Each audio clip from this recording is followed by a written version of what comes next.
Agradezco la oportunidad de poder exponer ante este alto tribunal algunos puntos que como científico y médico genetista considero relevantes. Soy la doctora María del Pilar Calva Mercado, mexicana, médico con especialidad en genética humana, subespecialidad en citogenética y maestría en bioética.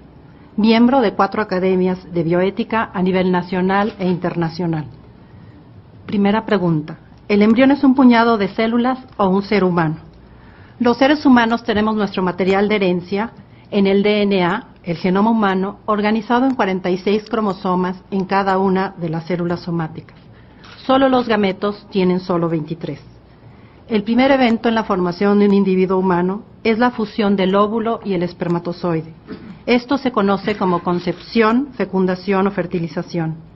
Bioquímicamente, este proceso es complejo. Solamente un espermatozoide atravesará la membrana citoplasmática del óvulo. La singamia, que es la unión del pronúcleo masculino y femenino.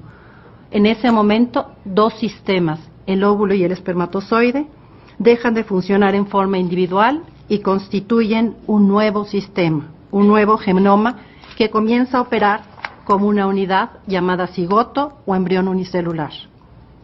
Una vez ocurrida la concepción, se observa un proceso vital que no se detendrá hasta la muerte del individuo.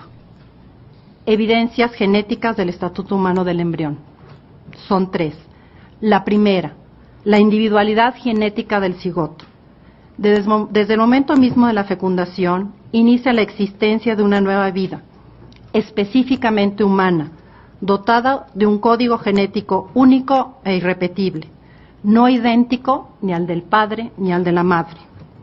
El proyecto Genoma Humano, quizás uno de los avances más recientes, ha demostrado que un ser humano es distinto a otro en menos del 1% de sus genes. Esto es lo que lo hace individual. Y esta realidad se observa desde que fuimos cigotos. Esto se debe, por una parte, a la segregación de los cromosomas homólogos, descrita por Gregorio Mendel, después confirmada por Watson y Crick y recientemente por los estudios del genoma humano. Consiste justamente en que ese par de cromosomas, uno paterno y uno materno, se distribuyan de forma azarosa en alguna de las 2 nuevas células.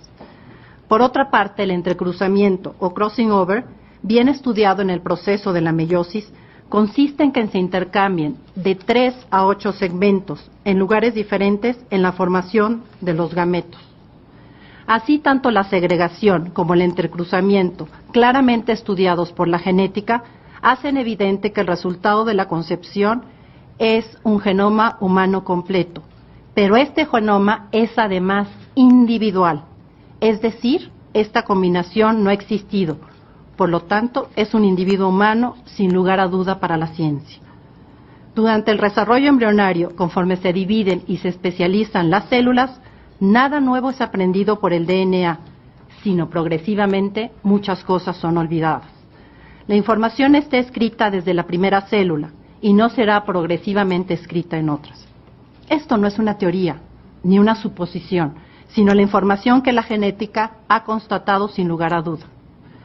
Algunos científicos, tristemente, no presentan la realidad completa y solo dicen que en el momento de la concepción se completa el genoma humano, lo cual los lleva erróneamente a deducir que el cigoto es igual a cualquier célula del cuerpo.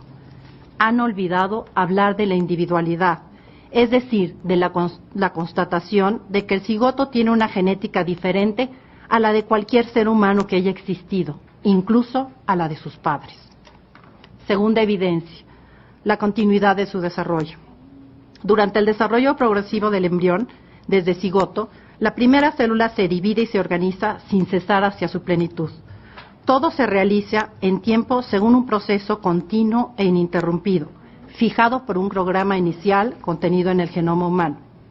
Es necesario recordar que el carácter potencial de la información genética, por lo cual lo que está presente en el patrimonio genético no es formalmente el cerebro ni ningún otro órgano, sino únicamente el programa de su formación futura.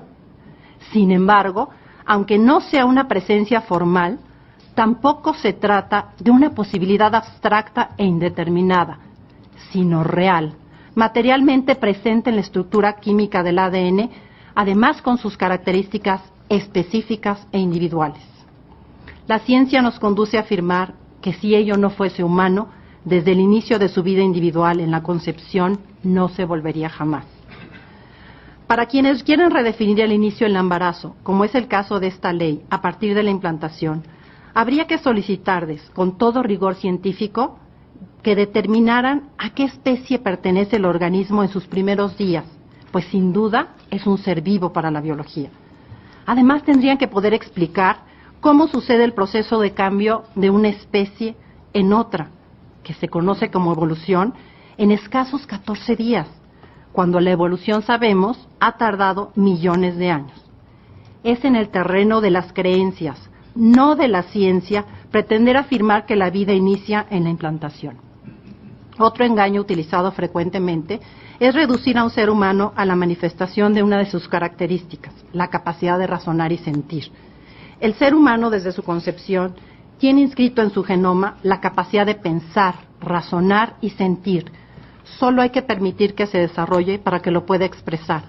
Pero si nace sin esta capacidad, como las personas con discapacidad mental, o la pierde, no afirmaríamos que no es un ser humano. Por ejemplo, un perro antes del nacimiento, si tiene un problema en sus cuerdas vocales y no ladra, no podríamos afirmar que puesto no ladra no es perro. Más bien, si ladra, puedo afirmar que es perro.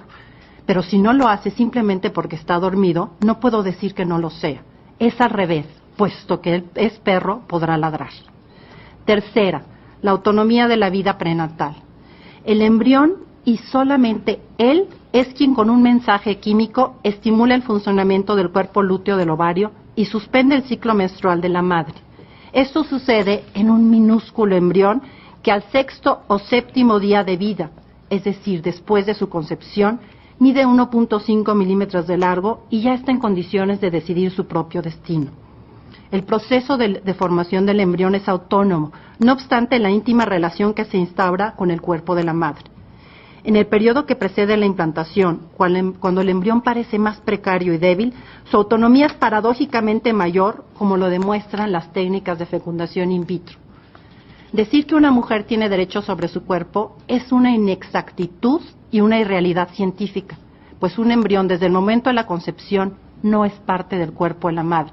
Las células de la madre y del embrión son diferentes en su genética y en su inmunología. El principio de la duda. A pesar de las evidencias científicas, todavía existen científicos que dicen que hasta las 12 semanas es una masa de células. Entonces nos encontraríamos ante dos posibilidades. Ante la duda, tratar a una masa de células como un ser humano o a un ser humano como una masa de células. Por supuesto, tendría que ser lo primero. Otra cuestión que me preocupa es poner a su consideración la redefinición del embarazo, que ya se ha contemplado en diversas leyes, como ha sido mencionado. En medicina se considera que la vida inicia en el momento de la concepción y en ese momento se habla de un embarazo presuntivo. La redefinición del embarazo, peligrosamente, abre la puerta a nuevas amenazas, la manipulación y la utilización de los embriones sobrantes, la clonación, la obtención de células madre embrionarias e incluso la venta de embriones humanos, ya que todos estos procesos se dan antes de la implantación. Entonces, el embrión es cosificado. La ciencia debe servir al ser humano. Los médicos como profesionistas estamos para defender la vida y la salud y evitar las enfermedades, tratar siempre de curar a los enfermos y cuando no lo podemos hacer, debemos aliviarlos y consolarlos. Señores y señoras ministras, mi conclusión sería: el inicio preciso de todo ser humano es cuando la información genética necesaria y suficiente se reúne dentro de una célula, el óvulo fertilizado, y este momento es la concepción. Por lo tanto, toda acción sobre un embrión, desde el momento de la concepción, se realiza sobre un individuo humano, constatación de la genética humana. Muchas gracias.